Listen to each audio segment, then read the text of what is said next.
So yeah, if you want to just start talking into the mic. Are you going to change my voice? Yeah, I'm going to disguise your voice and I'm going to cut my questions out later. Okay, so I don't even expect a lot of you to believe me. What I'm going to say is really outlandish, but it did really happen.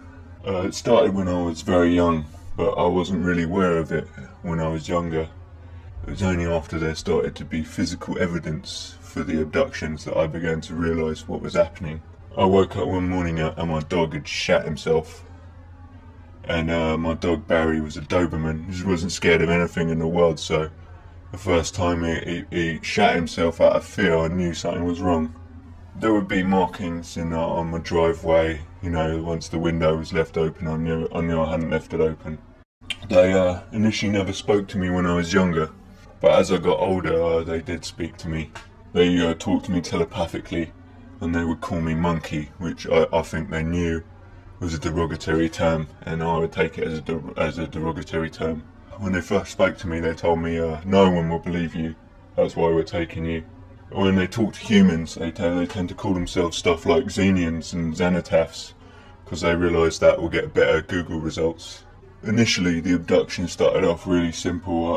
I don't even remember a lot of what happened, just moments, but then over time they began to talk more and more and open up to me and tell me about what was going on.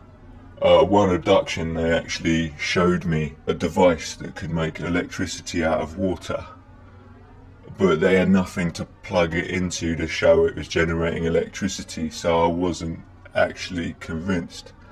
I suggested we go back to my house and get the Xbox, but they didn't seem to have any time for that. They did show me the hoverboard from Back to the Future though, that was kind of cool, but they wouldn't let me ride it. They told me that they'd started abducting people before Egyptian times, but they were still doing research as their scientists are very, very slow. They apparently don't need to do anal examinations, it's just a bit of fun, but then they realised a lot of us don't examine our prostates enough. So they figured, why not do some good in your world? They told me that many aliens are visiting us, not just them. Apparently, like the reptilians are another alien species. They will abduct people disguised as the Greys, but their anal examinations aren't for fun, that's just sadist sodomy. There are two types of Greys. There's the small Greys, who seem to be doing a lot of the work, and the big ones who are in charge. At least I assume they're in charge because they're the ones carrying the clipboards. Their heads are really big, the big ones, but their brains are actually in their arseholes, which is really tiny. But apparently they have quantum brains that exist on many levels, so they are really smart despite their brain looking really small. They once put me in a dome where I could actually at once get all the thoughts and feelings of the aliens in the room with me, and I got a sense of their overall arching plan.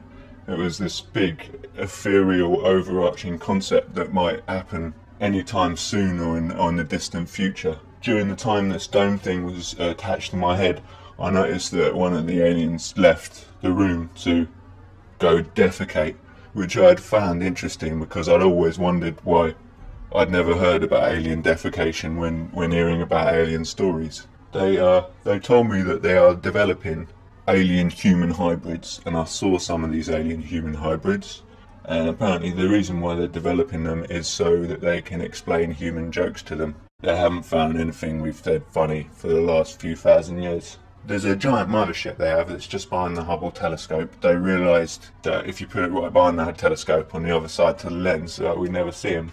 They also told me that the Roswell incident was real, but if any Grey was to crash land on an alien planet, they were told to just make up a gibberish about why they were there and how their spaceship worked. This led to American scientists trying to run an anti-gravitational device on pasta for the last 60 years. They have apparently instructed all the governments of the world that if they were ever to announce their existence, they would just disappear, leaving most of the governments of the world looking really stupid. This is why they don't disclose the alien presence. They do really abstract things. I once witnessed one of them go into a supermarket, open up a tub of Haagen-Dazs and rub their fingers around in the Haagen-Dazs and then reseal it with their portable plastics technology. I never really understood this or got an explanation for them. Apparently they also like to gather planks of wood and rope, and they go into cornfields and make nice patterns with them. They apparently have been stealing our cockroaches. No one really counts the cockroaches, so it's really hard to tell. But apparently there are far less cockroaches nowadays than there used to be, because the aliens have been stealing our cockroaches. They've come here essentially for gold, because they think it's really pretty, and the lead grey, who's in charge of visiting Earth, would like to devalue gold on his own planet. The Greys don't like the reptilians. They told me a lot of nasty things about them. Apparently the reptilians want to make the human race their slaves, so that we can build these little touchscreen devices for really cheap. Probably not such a big deal for the Chinese, but I imagine the Americans won't like it much. They started to get lazier and lazier as the abductions went on. They used to abduct me from my bed and drop me off from my bed, but then one night they just left me on the roof of my house. And then another time they left me about 5 miles away from my house in a field. And when I woke up, there was a huge skid mark up to where I was lying, which had led me to believe that they had chucked me out the UFO as it was moving. They have stopped. Since then, I have not been abducted in the last few years. But one of the last things they said to me was, sorry about Jesus. And I'm never sure what they meant by that.